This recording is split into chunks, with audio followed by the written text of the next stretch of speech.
성경은 여러 가지 많은 말씀들로 구성되어 있습니다.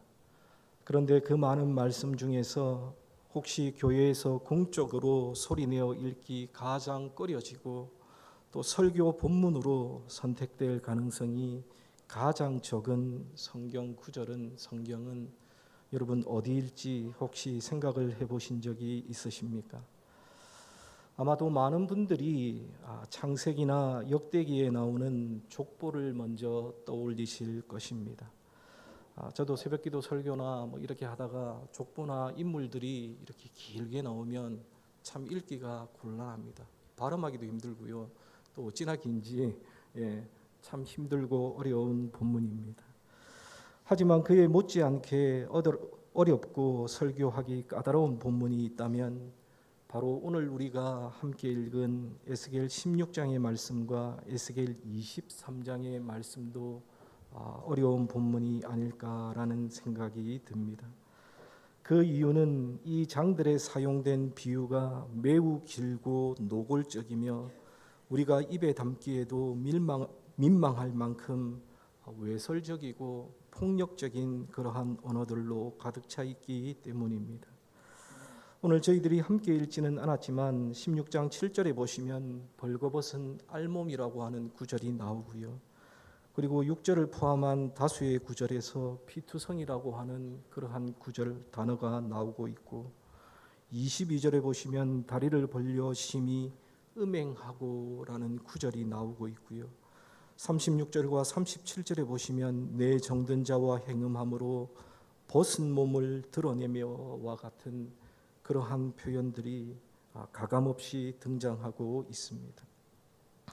그리고 오늘 본문 39절에서 41절에는 내 의복을 벗기고 내 몸을 벌거벗겨 버려두고 돌로 치며 칼로 찌르며 불로 내 집들을 사르고와 같은 끔찍한 심판의 모습들을 묘사하는 그러한 구절들도 여기에는 나오고 있습니다. 지금 우리가 읽는 한글 성경이 번역 과정에서 상당히 순화되었다는 점을 생각하면 아마도 원문을 읽는다면 그 충격은 더욱더 컸을 것입니다. 그렇다면 하나님께서는 왜 이토록 충격적인 말씀을 당신의 백성들에게 주셨을까요? 이 말씀을 전한 에스겔 선지자는 본래 제사장 가문 출신으로 에스겔 4장 14절에 보시면 그는 스스로를 가리켜 나는 영혼을 더럽힌 일이 없었다라고 고백할 만큼 거룩하게 구별된 그러한 선지자였습니다. 그런데 하나님께서는 그런 그에게 왜 이토록 외설적이고 폭력적인 메시지를 전하게 하셨을까요? 하나님은 왜 이토록 거칠고 아픈 언어로 당신의 백성들에게 말씀하고 계시는 것일까요? 이 끔찍한 심판의 메시지 속에 담긴 하나님의 본심은 과연 무엇일까요? 여기에서 우리를 향한 하나님의 깊은 의도와 목적이 여기에는 담겨져 있습니다. 결론을 먼저 말씀드리면 그 하나님의 의도와 목적은 바로 사랑입니다.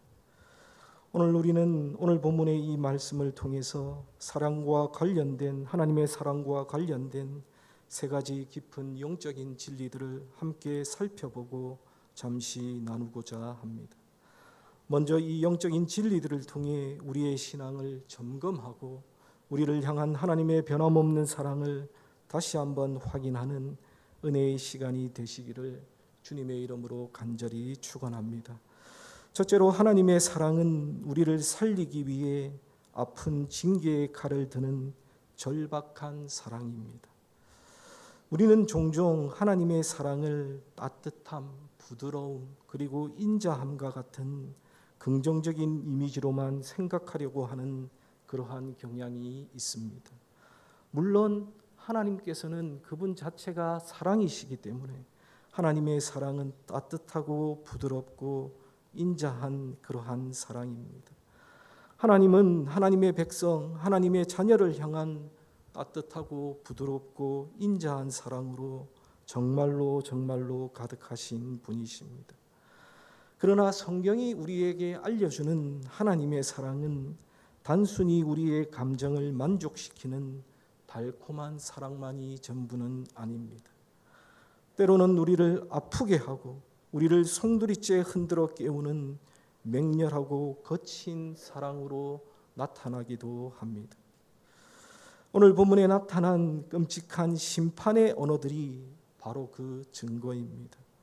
먼저 39절을 보시면요, 내가 또 너를 그들의 손에 넘기리니 그들이 내 누각을 헐며 내 높은 데를 부수며 내 의복을 벗기고 내 장식품을 빼앗고 내 몸을 벌거벗겨 버려두며 라고 말씀하고 있습니다. 이 말씀은 하나님께서 하나님의 백성들에게 주셨던 모든 은혜와 축복을 전부 빼앗아 가시겠다는 하나님의 경고의 말씀입니다. 그리고 40절과 41절에 보시면 무리를 데리고 와서 너를 돌로 치며 칼로 찌르며 불로 내 집들을 사르고 여러 여인의 목전에서 너를 벌할지라 라고 말씀하고 있습니다. 이 구절은 예루살렘의 죄악의 근거지를 완전히 파괴하시겠다는 하나님의 무서운 선언의 말씀입니다. 그렇다면 하나님께서는 하나님의 백성들을 향해, 하나님께서 그토록 사랑하시는 하나님의 백성들을 향해 왜 이렇게까지 말씀하시며 경고하시는 것일까요? 그것은 바로 이스라엘이 영적인 병에 걸려서 죽어가고 있기 때문입니다. 예를 들어서 중한 암에 걸린 환자가 있다고 생각해 봅시다. 여러분, 이 환자를 대하는 의사의 마음, 의사는 어떻게 합니까? 중한 암에 걸린 환자를 살리기 위해 외과 의사는 칼을 들 수밖에 없습니다. 그리고 수술의 과정은 고통스럽습니다. 살을 째야 하고 병든 부위를 도려내야 하는 것은 끔찍한 일입니다. 그러나 그럼에도 불구하고 의사가 칼을 드는 이유는 환자가 미워서가 아니라 그를 살리고자 하는 절박한 마음 때문입니다. 그 암세포를 그대로 두면은 그 환자의 생명이 위태롭기 때문입니다. 의사의 칼이 깊고 예리할수록 환자를 살리고자 하는 의지는 그만큼 더 강한 것입니다. 하나님께서 에스겔 선지자를 통해서 선포하신 심판의 메시지는 바로 이와 같은 영적인 수술과 같습니다. 이스라엘이라는 환자는 이미 죄라는 암세포가 온몸에 퍼져서 간단한 약물 치료나 생활 방식의 변화만으로는 손을 쓸 수 없는 그러한 지경에 이르렀습니다. 그들을 살릴 유일한 방법은 고통스럽더라도 죄의 근원을 뿌리 뽑는 대수술을 감행하는 것뿐이었습니다. 하나님의 이러한 사랑의 징계는 세상의 기준으로는 실패나 수치로 보이는 이 사건을 통해서 오히려 그분의 백성들, 자녀들을 더 깊은 은혜의 자리로 이끄시는 모습 속에서 발견할 수 있습니다. 한국교회가 존경하는 목회자 중에 분당 우리교회를 개척하시고 또 목회하고 계시는 이찬수 목사님이라는 분이 계십니다. 이찬수 목사님이 다음과 같은 간증을 한 적이 있으십니다. 이찬수 목사님께서 서울 사랑의 교회를 떠나서 분당의 교회를 개척하시고 얼마 지나지 않아서 교회는 폭발적으로 부흥하기 시작했습니다. 수많은 사람들이 분당 우리 교회로 몰려들었고 가는 곳마다 칭찬과 격려가 그분에게 쏟아졌습니다. 목사님은 스스로 회고하기를 그때 자신도 모르게 자신의 마음속에 영적인 교만이 싹트기 시작했다고 고백했습니다. 자신의 마음속에 내가 설교를 잘해서, 내가 목회를 잘해서라는 생각이 마음 한구석에서 고개를 들었다고 합니다. 그리고 마치 모든 부흥이 자신의 능력에서 비롯된 것처럼 착각하던 위험한 순간이었습니다. 바로 그때에 하나님께서는 그의 인생에 아픈 가시를 허락하셨습니다. 교회를 향한 외부의 비판이 거세지고 예기치 못한 어려움들이 파도처럼 밀려왔습니다. 목사님은 그 시기를 영적인 문매를 맞는 시간이었다라고 표현을 합니다. 사역 초기에 경험했던 칭찬과 영광은 사라지고 대신 억울함과 고통과 깊은 무기력감이 그를 짓눌렀습니다. 밤에 잠을 이루지 못할 정도로 괴로운 시간들이 계속되었습니다. 그러나 시간이 흐른 뒤 그는 그 고통의 시간이야말로 자신을 향한 하나님의 가장 큰 사랑이었음을 깨닫게 되었다고 고백을 했습니다. 만약 하나님께서 그분을 성공의 대로에 그대로 버려두셨다면 그는 영적으로 교만해져서 결국은 하나님께 버림받는 그러한 목회자가 되었을지도 모릅니다. 하지만 하나님께서는 그분을 너무나도 사랑하셨기 때문에 거센 비판과 고난이라고 하는 수술용 칼을 들어서 그분의 내면에 자리하던 교만이라고 하는 암세포를 도려내신 것이었습니다. 그 고통의 터널을 통과한 후에야 그는 비로소 자신의 연약함을 철저히 인정하고 오직 하나님의 은혜만을 의지하는 목회자로 다시 설 수 있었습니다. 그리고 이찬수 목사님은 지금도 그 고통의 시간을 하나님께서 주신 최고의 선물이었다라고 말씀을 하시곤 합니다. 사랑하는 여러분, 오늘 본문에 나타난 이 심판의 선언과 이찬수 목사님의 간증은 하나님의 징계가 세상 죄에 빠진 사람에게만 임하는 것이 아님을 분명하게 보여줍니다. 오히려 하나님께서는 당신이 아끼시고 사랑하시는 하나님의 백성, 자녀일수록 그를 더욱더 거룩하게 빚으시기 위해서 더 아픈 연단의 과정을 허락하고 계십니다. 혹시 지금 내 삶의 이유를 알 수 없는 비난과 어려움이 있으십니까? 여러분, 그것은요, 저와 여러분들을 무너뜨리려는 사탄의 공격일 수도 있지만 동시에 나를 더 깊은 은혜의 세계로 인도하시려는 하나님의 아픈 사랑의 손길일 수 있음을 여러분 반드시 기억하시기를 바랍니다. 신약성경 히브리서 12장 6절에서는 다음과 같이 말씀하고 있습니다. 주께서 그 사랑하시는 자를 징계하시고 그가 받아들이시는 아들마다 채찍질하심이라 라고 분명하게 말씀하고 있습니다. 하나님께서는 사랑하시는 자녀이기에 징계하시고 아들이기에 채찍질하신다는 그러한 말씀입니다. 만일 우리가 잘못된 길을 가고 있는데도 하나님께서 아무런 징계나 경고도 하지 않으신다면 여러분, 그것이야말로 우리를 포기하셨다는 가장 무서운 신호일 것입니다. 우리 예수님께서도 이 땅 위에 계실 때에 가장 사랑했던 동족 유대인들, 특히 종교 지도자들을 향해 누구보다 강한 어조로 그들을 책망하셨습니다. 마태복음 23장에 보시면 예수님께서는 무려 7번에 걸쳐서 화 있을진저 외식하는 서기관들과 바리새인들이여 라고 외치셨습니다. 그리고 그들을 향해 독사의 자식들, 회칠한 무덤과 같은 격한 표현도 서슴지 않으셨습니다. 예수님의 이 책망이 그들을 향한 저주였을까요? 여러분, 절대로 아닙니다. 그것은 영적인 파멸을 향해 질주하면서도 스스로 의롭다고 착각하는 그들을 어떻게든 돌이키고 싶으셨던 예수님의 애끓는 사랑의 마지막 절규였던 것입니다. 사랑하는 성도 여러분, 혹시 지금 내 삶에 이해할 수 없는 고난과 아픔과 어려움들이 있습니까? 사업의 실패와 건강의 문제와 관계의 깨어짐을 통해 하나님께서 내 삶에 아픈 칼을 대고 계시다는 그러한 느낌이 드십니까?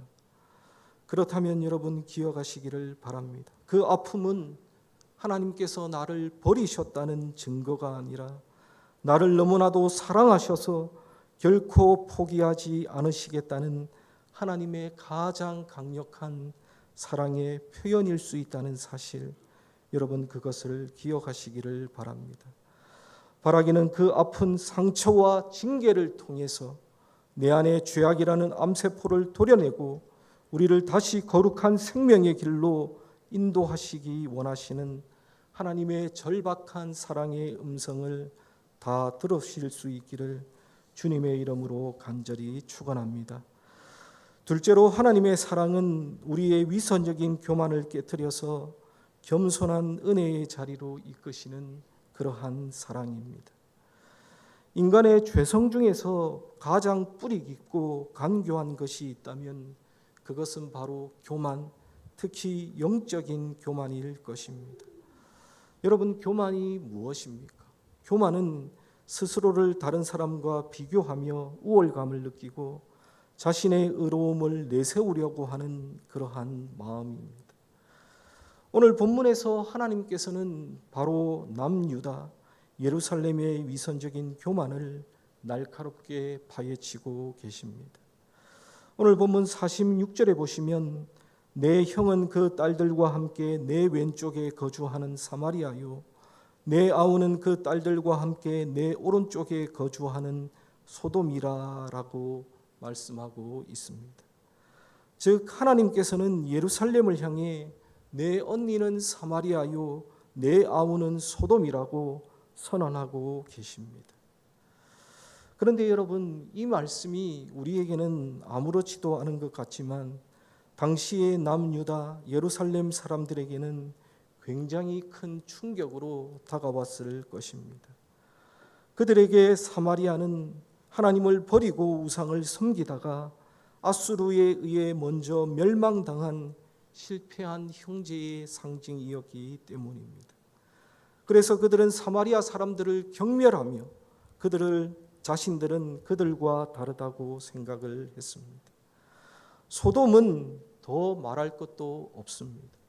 소돔은 극악무도한 죄악으로 인해 하늘에서 불과 유황이 비같이 내려서 멸망당한 저주의 대명사였기 때문입니다. 예루살렘 사람들은 자신들이야말로 하나님의 성전이 있는 거룩한 도시이며 소돔과 같은 죄인들과는 근본적으로 다른 존재라고 굳게 믿었습니다. 그런데 하나님께서는 그런 사마리아와 소돔을 형제라고 언급하신 것입니다.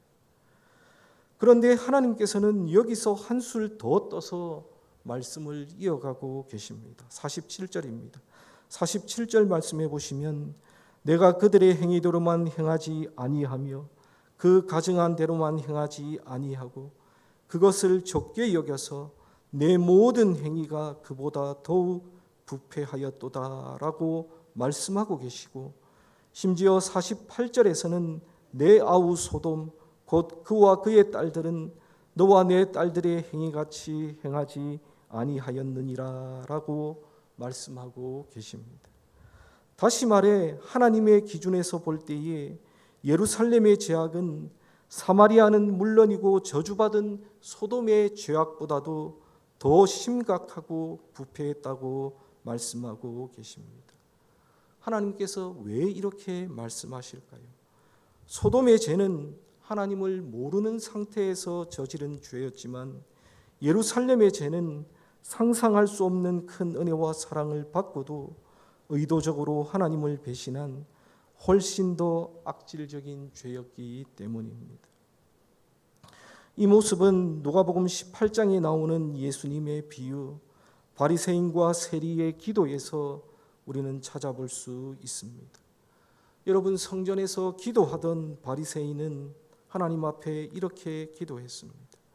하나님이여, 나는 다른 사람들 곧 토색, 불의, 간음을 하는 자들과 같지 아니하고 이 세리와도 같지 아니함을 감사하나이다 라고 기도했습니다. 여기에 보시면 바리새인은 자신의 의로움을 다른 사람, 특히 옆에 있는 세리와의 비교를 통해서 자신의 의로움을 확인합니다. 그는 하나님을 보고 기도하는 것이 아니라 세리를 곁눈질하며 자신의 우월함을 과시하고 있습니다. 여러분, 이것이 바로 예루살렘의 영적인 상태였습니다. 반면에 세리는 멀리 서서 감히 눈을 들어 하늘을 쳐다보지도 못하고 다만 가슴을 치며 하나님 앞에 말합니다. 하나님이여 불쌍히 여기소서. 나는 죄인이로소이다. 그는 누구와도 자신을 비교하지 않았습니다. 오직 거룩하신 하나님 앞에 자신의 벌거벗은 죄인된 그 모습을 그대로 직면할 뿐이었습니다. 그리고 예수님께서는 바리새인이 아닌 이 세리가 의롭다 하심을 받고 집으로 돌아갔다라고 분명하게 선언하고 계십니다. 20세기의 위대한 기독교 변증가였던 C.S. 루이스는 회심하기 전에 누구보다 똑똑하고 논리적인 옥스퍼드 대학의 영문학과 교수였습니다. 그는 기독교를 어리석은 신화로 여기며 맹렬히 비판하던 지적인 교만의 소유자였습니다. 그러나 그는 수많은 지적 탐구와 친구들과의 대화를 통해 결국 하나님 앞에 무릎을 꿇게 됩니다. 그는 자신의 회심의 순간을 자신의 책 예기치 못한 기쁨에서 이렇게 표현했습니다. 나는 1929년 때에 마침내 무릎을 꿇고 기도했다. 아마 그날 밤 온 영국을 통틀어 나보다 더 의욕 없고 더 주저하는 심정으로 회심한 사람은 없었을 것이다 라고 자신의 회심의 순간을 기록했습니다. 그의 지적인 교만이 산산조각나고 자신이 하나님 앞에 얼마나 비참하고 무력한 존재인지를 인정하는 가장 꺼려지는 항복의 순간에 그는 비로소 하나님의 은혜를 경험하고 하나님의 은혜를 만날 수 있었던 것입니다. 그런데 하나님께서 사마리아보다 소돔보다 더 악하다고 이스라엘을 책망하신 이유는 그 예루살렘을 영원히 정죄하기 위함이 아니었습니다. 그들의 마지막 자존심과 위선적인 자기의를 완전히 박살내심으로써 진심으로 하나님 앞에 나는 죄인입니다. 나를 불쌍히 여겨 주옵소서라고 고백하는 겸손의 자리로 이끌기 원하셨던 것이었습니다. 사랑하는 성도 여러분, 오늘 우리는 혹시 우리의 영적인 교만으로, 우리의 의로, 우리의 형제와 이웃들을 누구를 판단하고 있지는 않으십니까? 누구와 나를 비교하며 영적인 안도감을 혹시 느끼고 있지는 않으십니까? 하나님께서는 오늘 그 모든 교만을, 영적인 교만을 깨뜨리시고 오직 하나님의 긍휼만을 구하는 겸손한 심정으로, 심령으로 하나님의 백성들을 부르고 계십니다. 하나님 이 시간 이후로 여러분의 마음속에 있는 교만한 마음들을 모두 내려놓으시고 겸손한 마음으로 하나님의 은혜의 자리로 나아가시는 우리 모두가 다 되시기를 주님의 이름으로 간절히 축원합니다. 마지막 세 번째로 하나님의 사랑은 그럼에도 불구하고 하나님은 언약을 기억하시고 회복시키시는 그러한 사랑이라는 것입니다. 만약 에스겔 16장의 말씀이 오늘 본문인 52절이나 이어지는 59절에서 끝났다면 이 말씀은 우리에게 절망과 공포만을 남겼을 것입니다. 여러분, 오늘 우리가 읽은 52절 말씀, 마지막 말씀을 한번 보십시오. 52절에 보시면 내가 내 형과 아우를 유리하게 판단하였은즉 너도 내 수치를 담당할지니라. 내가 그들보다 더욱 가증한 죄를 범함으로 그들이 너보다 의롭게 되었나니 내가 내 형과 아우를 의롭게 하였은즉 너는 놀라며 내 수치를 담당할지니라 라고 말씀하고 있고, 59절에 보시면요, 나 주 여호와가 이같이 말하노라. 내가 맹세를 멸시하여 언약을 배반하였은즉 내가 내 행한 대로 내게 행하리라 라고 말씀하고 있습니다. 여러분, 이 말씀들은 우리의 죄에 대한 하나님의 공의로운 심판이 얼마나 무서운지를 우리에게 알려주는 최종 선고와도 같습니다. 인간의 배신과 타락 앞에서는 그 어떠한 소망도 없어 보입니다. 그러나 성경은, 하나님의 말씀은요, 결코 여기서 끝나지 않습니다. 하나님의 말씀의 위대함은 인간의 절망이 끝나는 바로 그 지점에서 그러나 그럼에도 불구하고 라고 선포하시는 하나님의 은혜가 시작된다는 데에 있습니다. 오늘 우리가 함께 읽은 60절의 말씀이 바로 그 반전의 시작입니다. 여러분, 60절 말씀을 우리 다 같이 한 목소리로 다시 한번 읽도록 하겠습니다. 60절입니다. 그러나 내가 너의 어렸을 때에 너와 세운 언약을 기억하고 너와 영원한 언약을 세우리라. 아멘. 여기에 보시면 60절의 시작은 그러나라는 접속사로 시작하고 있습니다.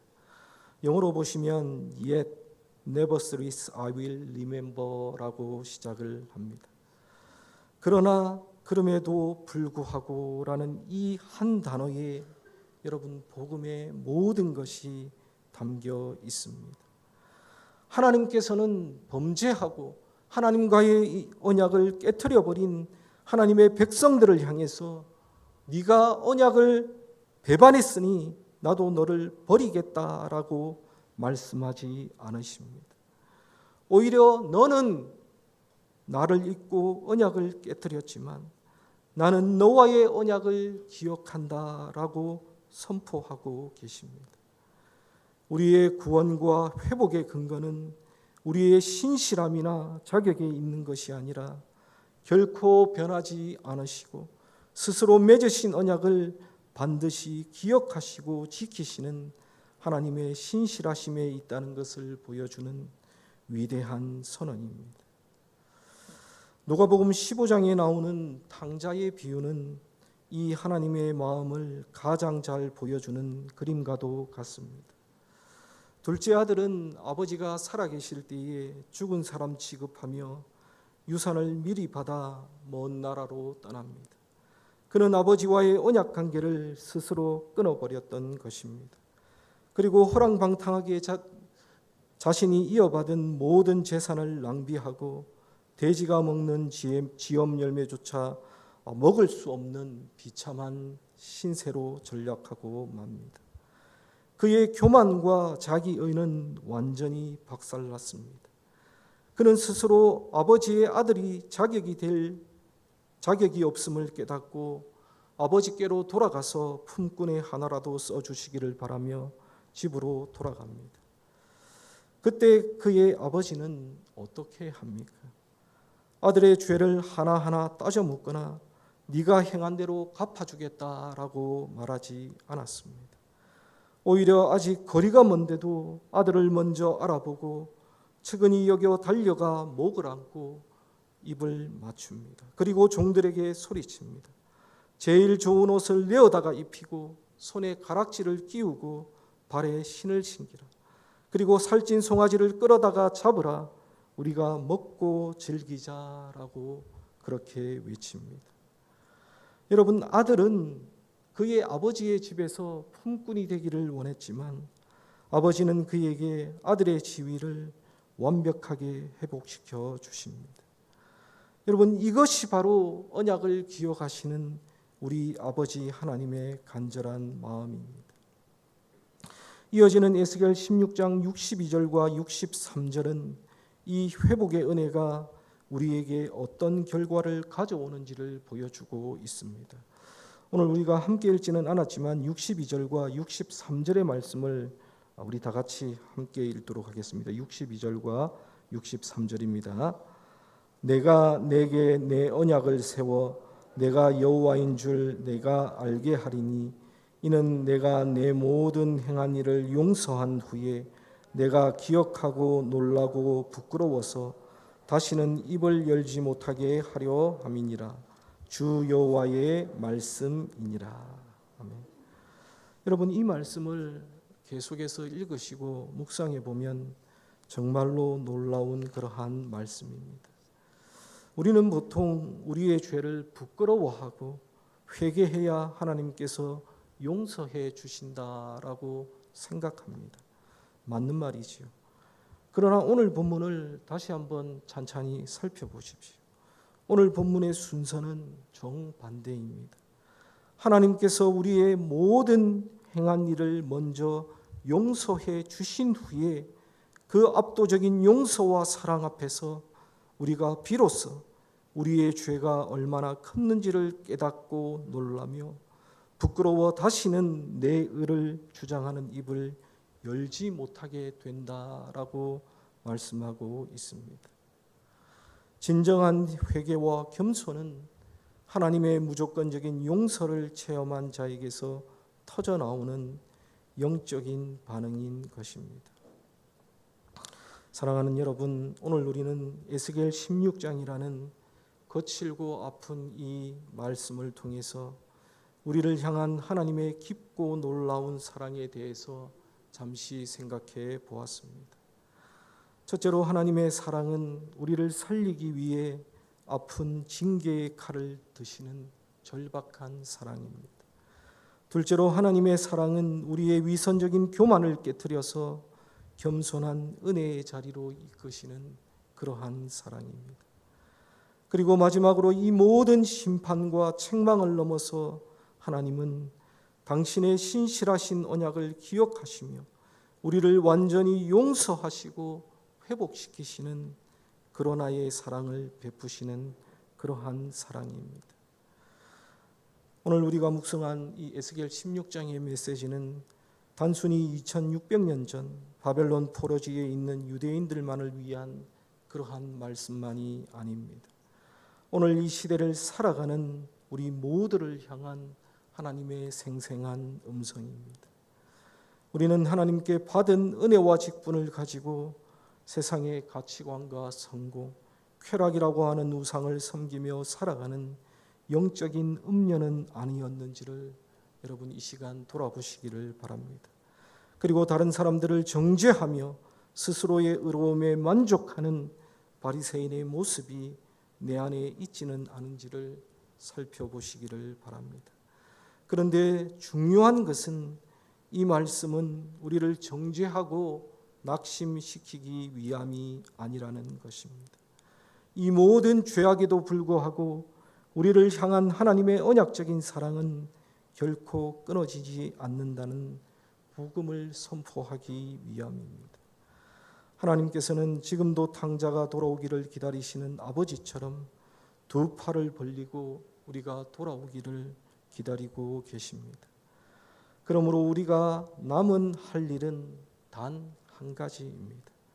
나의 모든 교만과 자기 의를 내려놓고 벌거벗은 죄인의 모습 그대로 아버지의 품에 안기는 것입니다.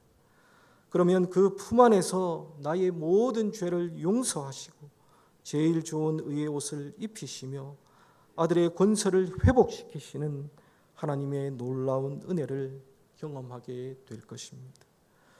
여러분, 이 한 주간 그리고 우리의 남은 생애가 이 놀라운 하나님의 사랑에 감격하여 다시는 내 의를 자랑하는 입을 열지 않고 오직 나를 구원하신 십자가의 은혜, 그 십자가의 사랑만을 찬양하며 또 사랑하며 살아가시는 복된 인생들이 다 되시기를 주님의 이름으로 간절히 축원합니다.